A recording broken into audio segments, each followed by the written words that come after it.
नमस्कार, easy parenting with अक्षतामध्ये पुन्हा एकदा आपणा सर्वांचं स्वागत आहे। तर आजच्या व्हिडिओमध्ये आपण पाहणार आहोत की नर्सरी, यूकेजी आणि एलकेजीच्या मुलांना काय शिकवायचं आणि त्याचसोबत मुलांना शाळेमध्ये टाकण्याचं योग्य वय कोणतं असायला पाहिजे। तर मुलांना ज्युनियर केजीला टाकण्याचं जे वय आहे ते 4 वर्ष आहेत। म्हणजे जर समजा तुमची मुलं 4 वर्ष आणि त्याच्या पुढची असतील तर तुम्ही त्यांना ज्युनियर केजीला टाकू शकता।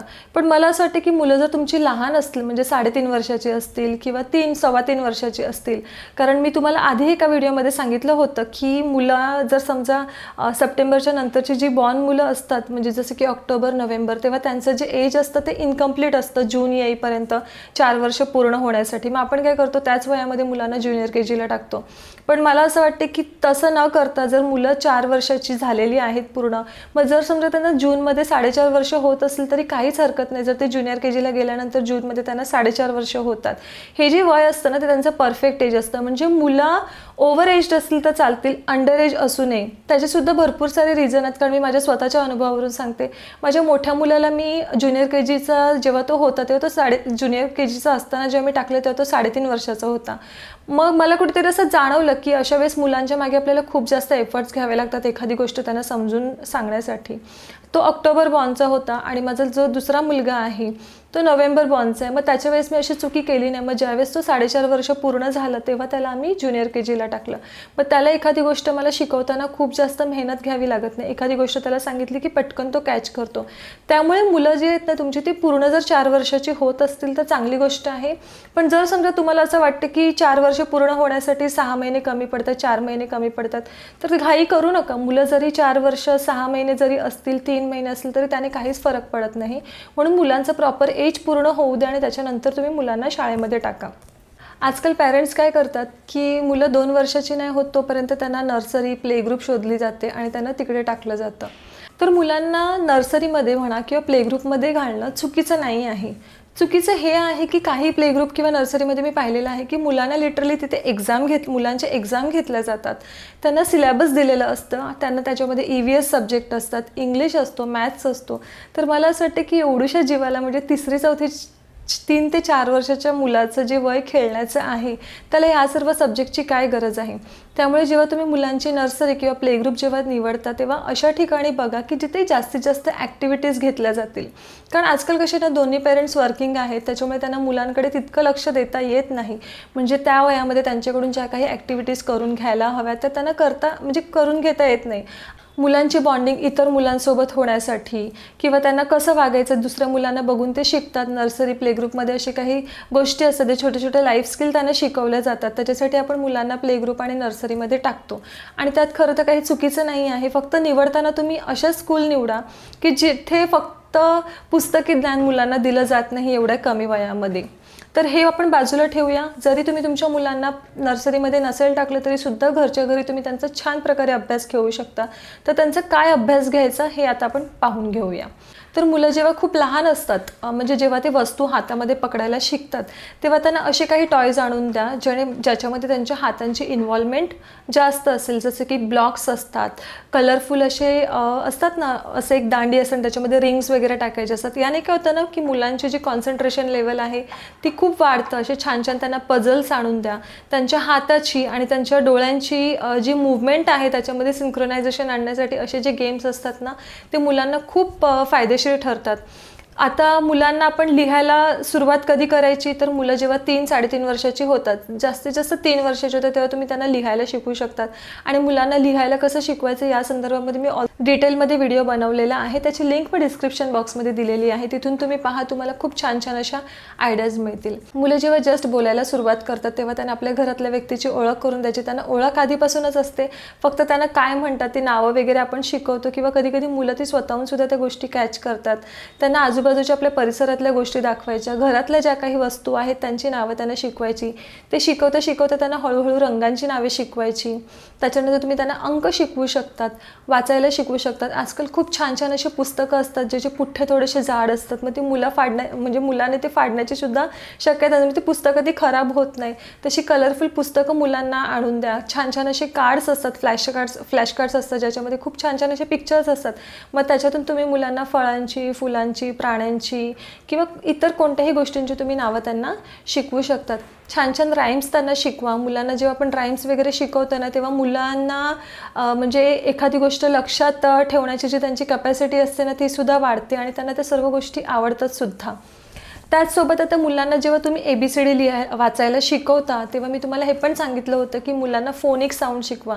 कारण आपला मेन एम हाच असतो की मुलं ज्यावेळेस ज्युनियर KGला जातील तेव्हा त्यांना लिहिता आणि वाचता आलं पाहिजे, कारण तोच अभ्यासाचा बेस असतो. मग वाचायला सुद्धा कसं शिकवायचं मुलांना व्यवस्थित, त्या संदर्भात आपल्या चॅनलवरती 2 व्हिडिओज आहेत, ते आवर्जून पहा तुम्ही. तुम्हाला त्या व्हिडिओचा खूपच फायदा होईल जर तुम्हाला कुठेही कन्फ्युजन असेल की मुलांना एक्झॅक्टली वाचायला कसं शिकवायचं. आणखी गोष्ट तुम्ही काय करू शकता की मुलांना ना जितक्या जास्तीत जास्त ॲक्टिव्हिटीज तुम्ही त्यांना इन्व्हॉल्व करू शकता, ज्याच्यामध्ये त्यांना मेमरीचा जास्त त्यांना उपयोग करता येईल. तर फॉर एक्झाम्पल त्यांच्याकडे एखादं टॉय असेल तर तुम्ही त्यांना सांगू शकता की तुझ्याकडे हा जो बॉल आहे त्याचा रंग कोणता आहे, किंवा तुझ्याकडे हा जो पझलचा सेट आहे याच्यामध्ये टोटल किती पझल्स आहेत. मग मुलं ते आठवण्याचा प्रयत्न करतात. आपल्याला काय करायचं आहे ना की मुलांना फक्त एखादी गोष्ट बघायला नाही शिकवायचं, तर त्याचं निरीक्षण करायला शिकवायचं आहे. आणि मुलांमध्ये ही जी गोष्ट आहे ना निरीक्षण करण्याची, ती कमालीची असते. आणि आपल्याला एक पॅरेंट म्हणून त्यांची ही जी वृत्ती आहे म्हणजे निरीक्षण करण्याची जी वृत्ती आहे त्याला जास्त वाव देण्याचा प्रयत्न करायचा आहे. कारण याचा जो फायदा आहे ना तो मुलांना फ्युचरमध्ये अभ्यास करताना खूप जास्त होतो. म्हणून मुलांना एखादी गोष्ट बघण्यापेक्षा त्याच्यामधलं निरीक्षण करायला त्यांना शिकवा. आणि मुलं ह्या सर्व गोष्टी आवर्जून करतात, त्यांना सर्व गोष्टी करायला खूप आवडतात. ते काहीही प्रश्न जेव्हा तुम्हाला विचारतात तेव्हा त्या प्रश्नाचं उत्तर कितीही सिली असू दे ते देण्याचा प्रयत्न करा, त्यांच्या एजच्या म्हणजे अप्रोप्रिएट. जर ते खूप छोटे असतील तर त्यांच्या हिशोबाने त्याची उत्तरं द्या. जर त्यांनी असा एखादा प्रश्न विचारला की ज्याचं उत्तर तुम्हाला माहिती नसेल त्याचं उत्तर शोधा आणि नंतर मुलांना द्या. पण मुलांची प्रश्न विचारण्याची जी सवय आहे, त्यांची जी जिज्ञासू वृत्ती आहे ना, ती कधीच त्याला शब्द काय म्हणजे सप्रेस करू नका. त्यांना जितके जास्त प्रश्न विचारतात ना तितके जास्तीत जास्त प्रश्नांची तुम्ही उत्तरं देऊन त्यांना प्रश्न विचारण्यासाठी तुम्ही मोटिवेट करा. आपण ज्यावेळेस मुलांच्या प्रश्नांना उत्तरं द्यायचं बंद करतो ना, तिथेच त्यांची जी क्रिएटिव्हिटी असते ना त्याला आपण कुठेतरी आळा घालतो आणि तसं आपल्याला नाही करायचे. त्याच्यामुळे मुलांच्या जास्तीत जास्त प्रश्नांची उत्तरं देण्याचा प्रयत्न करा. मुलांना मोबाईल आणि मोबाईलपासून स्पेशली टीव्हीपासून तर मुलं शक्यतो लांब राहत नाही, पण काही पेरेंट्स मी पाहिलेले आहेत जे मुलांना खरोखर स्क्रीन टाईम अजिबात देत नाही. त्यांना जितकं जास्त बाहेर किंवा घरामध्ये खेळण्यासाठी प्रोत्साहन देता येईल तितकं ते देतात. पण मोबाईल मुलांच्या हातामध्ये अजिबात देऊ नका. 1 मिनटं नाही, 2 मिनटं नाही, त्यांना ही गोष्ट ठामपणे सांगूनच ठेवा की मोबाईल हे एंटरटेनमेंटचं साधन नाही आहे. त्या संदर्भात सुद्धा मी व्हिडिओ बनवलेला आहे. जर समजा तुमची मुलं लहान आहेत खूप 4 ते 5 वर्षांची किंवा त्याच्या खालची, आणि जर समजा तुम्हाला असं वाटतं की मुलांना मोबाईलचं ॲडिक्शन आहे, मोबाईलशिवाय ते जेवत नाही, खात पित नाही, खूप राडा करतात, आदळापट करतात वस्तूंची, तर तुम्हाला आत्ताच सावध व्हायला लागेल. आणि जर ते व्यसन कसं सोडवायचं या संदर्भामध्ये मी व्हिडिओ बनवलेला आहे, तो सुद्धा तुम्ही पाहू शकता. तर हे झालं नर्सरीच्या मुलांचं. आता मला हा प्रश्न विचारतात की ज्युनियर आणि सिनियरच्या मुलांना कसं शिकवायचं किंवा त्यांना काय शिकवलं पाहिजे.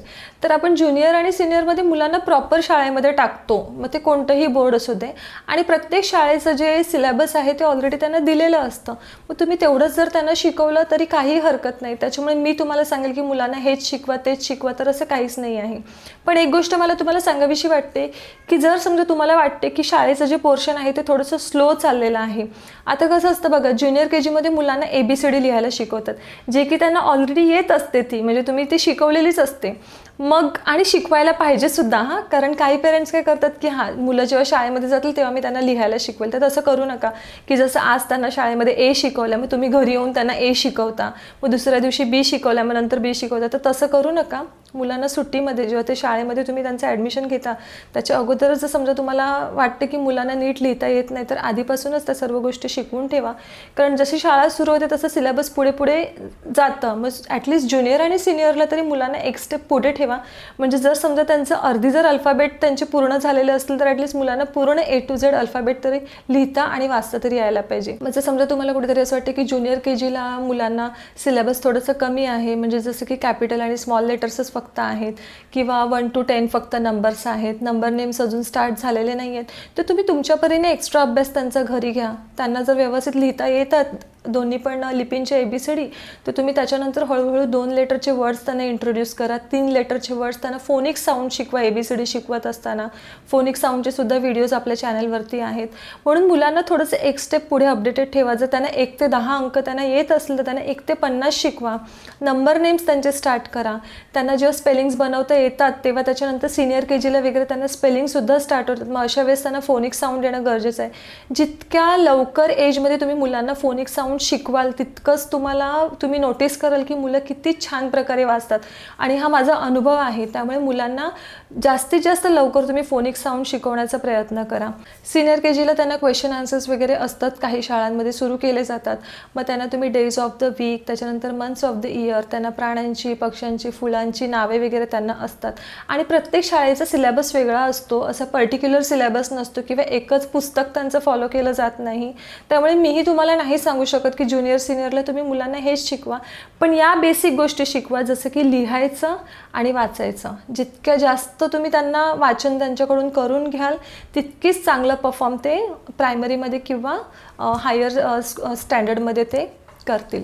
तर सुरुवातीला जेव्हा तुम्ही मुलांना शिकवता तेव्हा तुम्ही त्यांना मारून ओरडून अजिबात शिकवायचं नाही. जितकं खेळाखेळामध्ये तुम्हाला त्यांना शिकवता येईल तितकं खेळाखेळामध्ये शिकवण्याचा प्रयत्न करा. जर सुरुवातीला तुम्ही त्यांना मारलं किंवा ओरडलं तर अभ्यासाबद्दल त्यांच्या मनामध्ये भीती निर्माण होऊ शकते किंवा अभ्यास त्यांना अजिबात आवडणार नाही.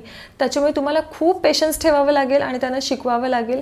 जेव्हा मुलांना कळतं, जेव्हा आपण सुरुवातीला मुलांवरती लक्ष देतो ना, तेव्हा त्यांना कळतं की ज्याप्रमाणे इतर आपल्या गरजा, इतर ॲक्टिव्हिटीज आपण रोज जशा करतो तसं अभ्यास करणं ही सुद्धा एक महत्त्वाची गोष्ट आहे आणि ती रोजच्या रोज आपल्याला करायला पाहिजे.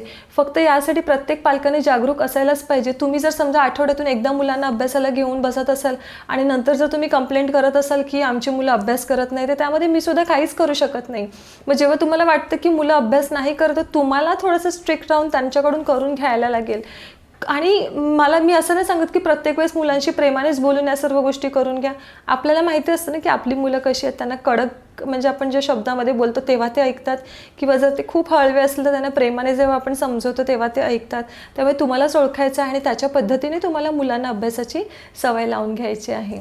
चला तर माझे व्हिडिओ मी इथेच संपवते. आणि जर का पहिल्यांदा तुम्ही हा व्हिडिओ पाहत असाल तर आपल्या चॅनलवरती मी मुलांच्या अभ्यासासंदर्भात किंवा पॅरेंटिंग संबंधित खूप साऱ्या टिप्स शेअर करत असते. तर हा व्हिडिओ आवडला असेल तर प्लीज चॅनलला सबस्क्राईब केल्याशिवाय जाऊ नका. लवकरच भेटू एका नवीन व्हिडिओमध्ये. तोपर्यंत आपली काळजी घ्या. धन्यवाद.